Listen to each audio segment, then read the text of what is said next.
Good day, here are the headlines from the Philippine News Agency.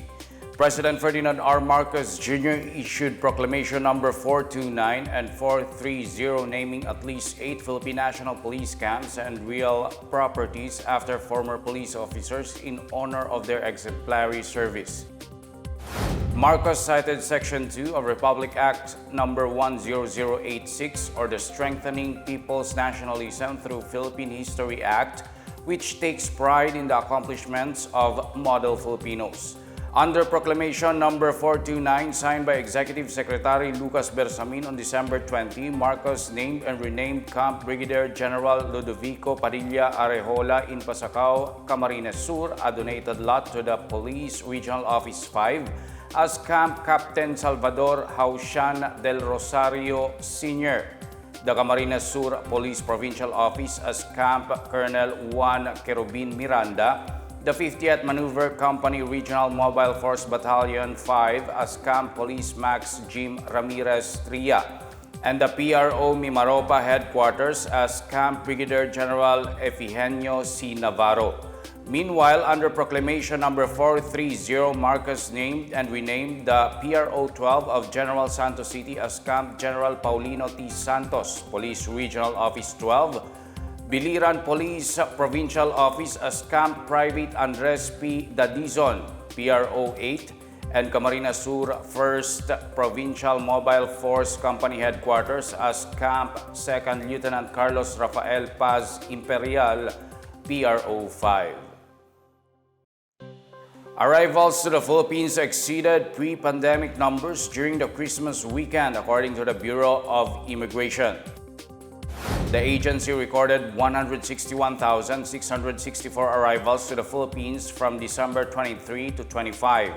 BI Commissioner Norman Tancinco said that almost 81% of the passengers flew in via the Ninoy Aquino International Airport. The record was higher than the daily arrival average for December at 55,000 before the pandemic. The BI also recorded over 130,000 departures from December 23 to 25, which exceeded the 47,000 pre-pandemic departure average. Tancinco said the increase in travel figures is a cause for celebration for the tourism and international travel sectors. He said additional protocols and security measures have been implemented to improve the arrival and departure process during the holiday season. About 30% of traditional jeepneys nationwide risks losing their franchise if they are unable to consolidate until the deadline on December 31 under the PUV Modernization Program.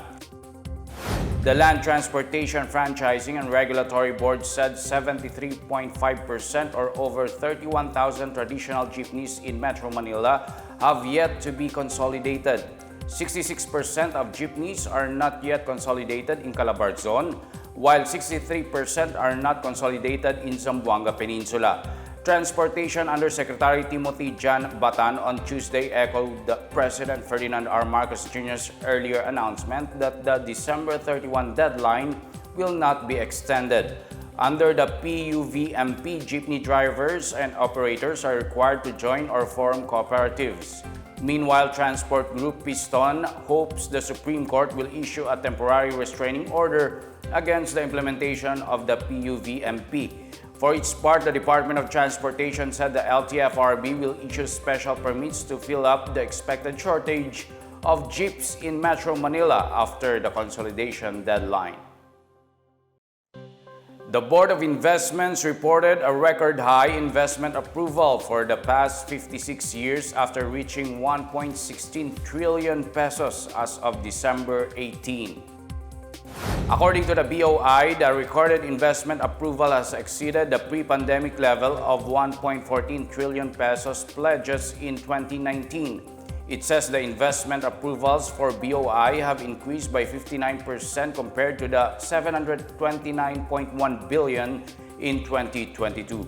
Once operational, pledges for the 1.6 trillion pesos investment from 303 projects are expected to produce 47,195 jobs. The power sector accounted for the sizable portion of the approved investments, particularly the offshore wind projects in Cavite, Laguna, Dagupan, San Miguel Bay, Negros, and Northern Samar. Germany was the leading foreign investor at BOI this year, followed by the United States, Singapore, and the Netherlands.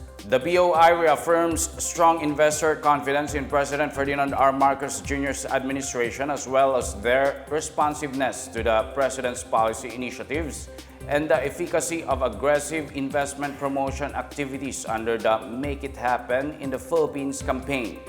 This year, the BOI hopes to approve investment pledges of up to 1.5 trillion pesos. The Department of Public Works and Highways has announced the closure of the northbound lane of the EDSA-Roxas Boulevard flyover for maintenance effective until December 30. DPWH Metro Manila Director Loretta Malaluan said this closure will give way to the installation of 2 expansion joints. This is part of the retrofitting process to strengthen infrastructure against future seismic events such as earthquake. Malaluan also mentioned several possible locations for 2024 road repair projects, including Congressional, Commonwealth, and EDSA avenues. The Metropolitan Manila Development Authority, meanwhile, urged motorists to look for alternate routes while repair work is being done. And that's the latest and the biggest stories on the Pna Headlines. For more news updates, please visit our website pna.gov.ph or our Facebook and X account Philippine News Agency. The Pna Headlines is also streamed via the Servicio Facebook page. You may also watch the Pna Headlines through the Philippine News Agency's YouTube account via the News and Information Bureau website nib.gov.ph under Pna News, or on the Facebook page of the Presidential Communications Office or PCO. It's 5 days before 2024. I am Wilnard Basilonia and this is the Pna Headlines, bringing stories that unite the nation.